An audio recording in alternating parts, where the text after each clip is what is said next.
सर्वेभ्यो नमो नमः। आज की संस्कृत कक्षा में आप सबका स्वागत है। परीक्षाओं का दौर आरंभ हो रहा है और हरियाणा की सभी यूनिवर्सिटीज के एग्जाम स्टार्ट हो रहे हैं और बहुत से स्टूडेंट्स के सामने सबसे बड़ी समस्या क्या है, उन्हें अभी तक अपने यूनिट वाइज सिलेबस का ही पता नहीं है। क्वेश्चन पेपर का पैटर्न क्या रहता है ये स्टूडेंट्स नहीं जानते हैं। क्वेश्चन पेपर को अटेम्प्ट किस तरीके से किया जाना चाहिए ये भी स्टूडेंट्स नहीं जानते हैं। तो घबराइए मत, हम आपकी सभी समस्याओं का समाधान करने आए हैं। आज का लेक्चर आपको बहुत हेल्प करने वाला है क्योंकि हम सबसे लेटेस्ट क्वेश्चन पेपर को आज की क्लास में डिस्कस करने वाले हैं।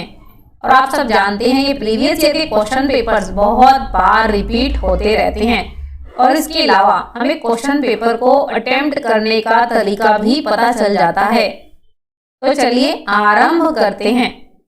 आज गुरु जम्बेश्वर यूनिवर्सिटी के BA third semester Sanskrit compulsory के सबसे लेटेस्ट क्वेश्चन पेपर को, भले ये पेपर गुरु जम्बेश्वर यूनिवर्सिटी का है पर गुरु जम्बेश्वर यूनिवर्सिटी का सिलेबस और हरियाणा की सभी यूनिवर्सिटी का सिलेबस मिलता जुलता है। चारुदत्तम सभी यूनिवर्सिटीज में संस्कृत कंपलसरी के सब्जेक्ट में जोड़ा गया है। तो उसी श्रृंखला में आज हम सबसे लेटेस्ट क्वेश्चन पेपर को सॉल्व करने वाले हैं और साथ ही साथ हम सबसे डिफिकल्ट पार्ट को, सबसे हार्ड क्वेश्चन को सॉल्व करने वाले हैं। हार्ड इसलिए कहा क्योंकि स्टूडेंट्स आप जानते हैं चारुदत्तम की बुक मार्केट में अवेलेबल नहीं है। इन श्लोकों को आपने बहुत ध्यान से समझना है और जहां आवश्यकता हो आपने उसे नोट डाउन भी करते रहना है। ये क्वेश्चन पेपर हमें 80 मार्क्स का आने वाला है और दूसरा प्रश्न हमारा श्लोकों से संबंधित होता है जिसमें आपको 4 श्लोक दिए जाएंगे और 2 श्लोक आपको अटेम्प्ट करने हैं और 1 श्लोक सही करने पर आपको 7.5 नंबर मिलने वाले हैं। इन श्लोकों को समझने से पहले हम आपको बताना चाहेंगे स्टूडेंट्स कि आपके सिलेबस में चारुदत्तम के अंतर्गत चारुदत्तम के 4 अंकों को जोड़ा गया है। थर्ड सेमेस्टर में पहले 2 अंक जोड़े गए हैं प्रथम और द्वितीय अंक के रूप में और फोर्थ सेमेस्टर में तृतीय और चतुर्थ अंक को जोड़ा गया है। और प्रथम अंक में स्टूडेंट्स केवल 30 श्लोक हैं और दूसरे अंक में एक भी श्लोक नहीं है। तो देखिए कितना आसान सिलेबस है। उन 30 श्लोकों में से आपको 4 श्लोक क्वेश्चन पेपर में दिए गए हैं। इन श्लोकों को अटेम्प्ट करने का तरीका, सबसे पहले आप प्रसंग लिखते हैं जिसमें आप लेसन का नाम और राइटर का नाम जोड़ते हैं। उसके बाद अवतरण, एक पंक्ति में बताएं कि श्लोक में किस विषय पर बात की जा रही है। उसके बाद आप श्लोक का सामान्य अर्थ लिखते हैं और उसके बाद उस अर्थ को एक्सप्लेन करते हैं और उसके पश्चात व्याकरण से संबंधित अंशों को आप जोड़ सकते हैं। कंपल्सन नहीं है पर अगर आप थोड़ी बहुत व्याकरण जानते हैं, शब्द रूप, धातु रूप, प्रत्यय, संधि, समास इत्यादि, तो यहाँ पर आप व्याकरण के अंशों को जोड़ सकते हैं। तो चलिए पहला श्लोक देखते हैं और ये प्रथम अंक का चौथा श्लोक है। सुखम ही दुखान्य नुभूय दुखानि अनुभूय शोभते। सासा पद छेद भी करते जाइए। यथांधकाराद इव दीप दर्शनम सुखातु यो याति दशाम दरिद्रताम स्थितः शरीरेण मृतः स जीवति। तो यहाँ पर चारुदत्त अपने दरिद्र अवस्था के विषय में बता रहा है कि सुखम ही दुखानि अनुभूय शोभते, कि दुखों का अनुभव माने अनुभव करने के पश्चात सुख जो हैं आनंद प्रदान करते हैं। एक व्यक्ति बहुत अधिक दुखों को सहन कर चुका है, उसके पश्चात जब उसके जीवन में सुख आते हैं तो वह सुख उसके लिए आनंद प्रदान करता है, खुशी प्रदान करता है। यथा अंधकारा दीप दर्शनम, और उसको एग्जाम्पल से समझाया कि जिस प्रकार अंधेरे के बीच में दीप दर्शनम, दीपक का प्रकाश सुशोभित होता है। जहां पर बहुत अधिक अंधकार है और वहां पर जब प्रकाश होता है तो वह प्रकाश अच्छा लगता है। सुखातु यो याति दशाम दरिद्रताम। अब दूसरी दशा को बता रहे हैं कि जो व्यक्ति सुखातु सुखों को भोगता रहता है, सुखों को भोग कर दशाम दरिद्रताम दरिद्र अवस्था को प्राप्त करता है। स्थित शरीरेण मृतः स जीवति, वह देहधारी होते हुए भी अर्थात शरीर को धारण किए हुए होते हुए भी मृतः स जीवति, मृत के समान जीवित रहता है।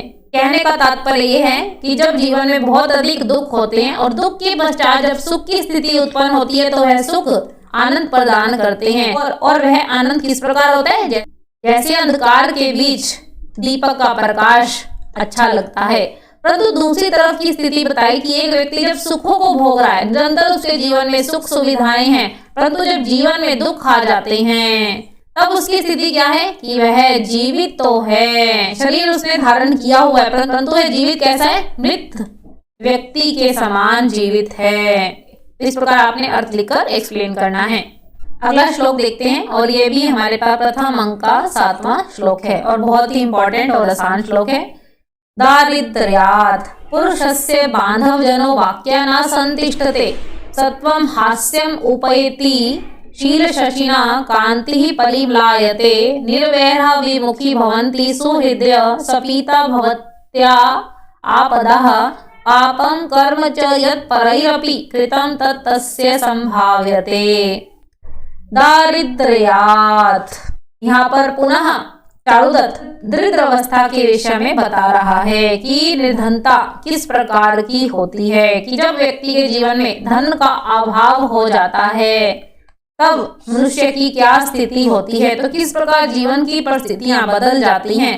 दारिद्र्यात् निर्धनता के कारण पुरुषस्य बांधवजनों की पुरुष के जो भाई बंधु हैं वाक्याना संतिष्ठते उसकी बातों पर संतिष्ठते विश्वास नहीं करते हैं।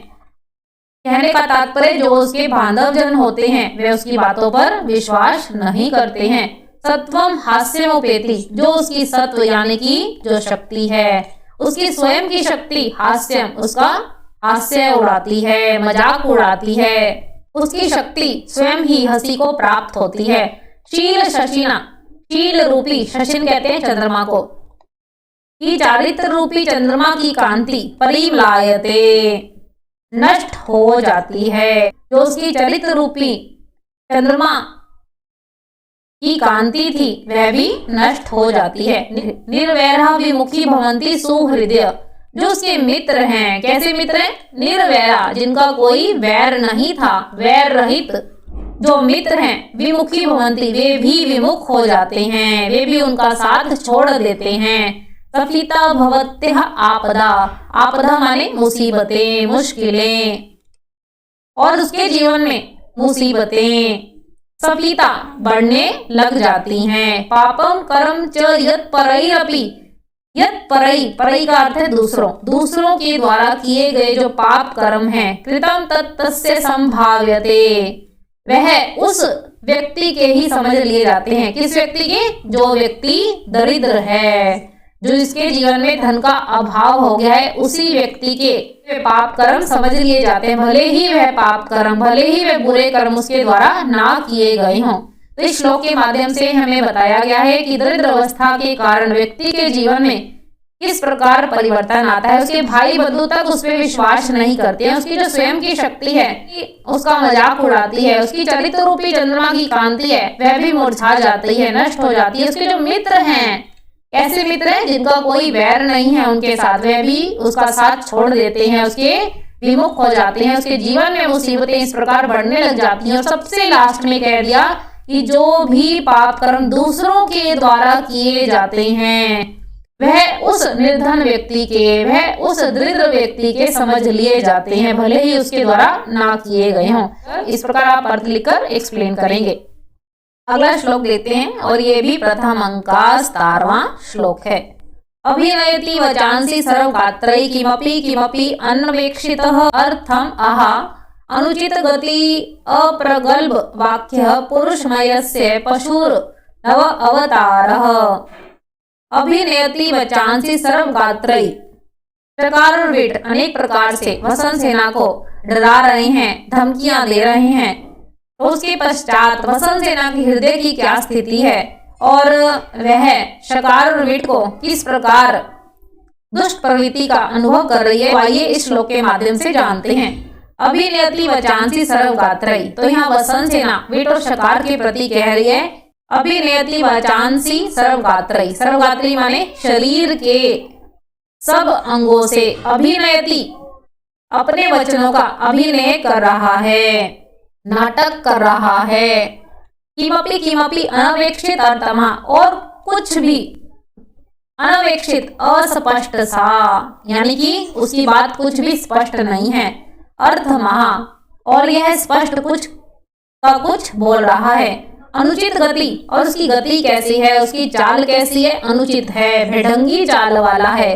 अप्रगल्भ वाक्य, और उसकी वाक्य अर्थात उसकी जो बात कैसी है, मूर्खतापूर्ण बात को कहने वाला है। तो इन सब के कारण में कैसा प्रतीत हो रहा है, पुरुषमयस्य पशुर नव अवतारा, कि मानो पुरुष रूपी पशु का ही उसने नया अवतार धारण कर लिया हो। इस प्रकार वसंत सेना विट और शकार की धमकियों से डरी हुई है तथा विट और शकार के प्रति अपने विचारों को बता रही है कि मानो ये दोनों दुष्ट प्रवृत्ति वाले व्यक्ति हैं, और ऐसा प्रतीत हो रहा है मानो पुरुष रूपी देह को तो धारण किया हुआ है परंतु पशु का नया अवतार लिए हुए हो।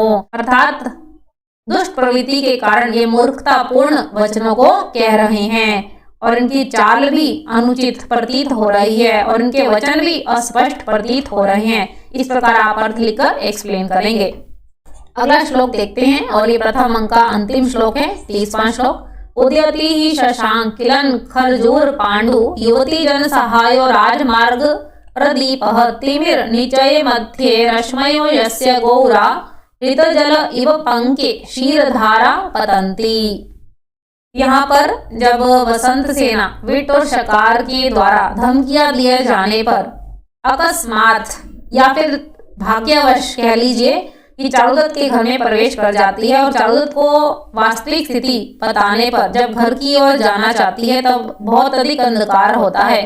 तभी क्या होता है, चंद्रमा का उदय होता है। तभी नायक चारुदत्त कहता है कि अब दीपक की आवश्यकता नहीं है क्योंकि चंद्रमा उदय हो गया है। तो उसी स्थिति को यहाँ पर बताया गया है। उदयति ही शशांक, शशांक कहते हैं चंद्रमा को, कि चंद्रमा उदय हो गया है। किस प्रकार, किलन खजूर पांडु, किलन माने गीली, गीली खजूर के समान श्वेत शुभ्र चंद्रमा उदय हो रहा है। युवती जन सहायक, और वह चंद्रमा कैसा है, युवतियों के लिए सहायक है क्योंकि अब अंधकार नहीं है, अब प्रकाश हो गया है। राजमार्ग पर दीपक, ऐसा राजमार्ग का दीपक चंद्रमा उदय हो रहा है। तिमिर निचय मध्य रश्मय यस्या गौरा, जिसकी गौर, जिसकी श्वेत रश्मया किरणें। तिमिर निचय मध्य, तिमिर माने अंधकार, अंधकार के नीचे माने समूह, अंधकार के समूह के बीच में।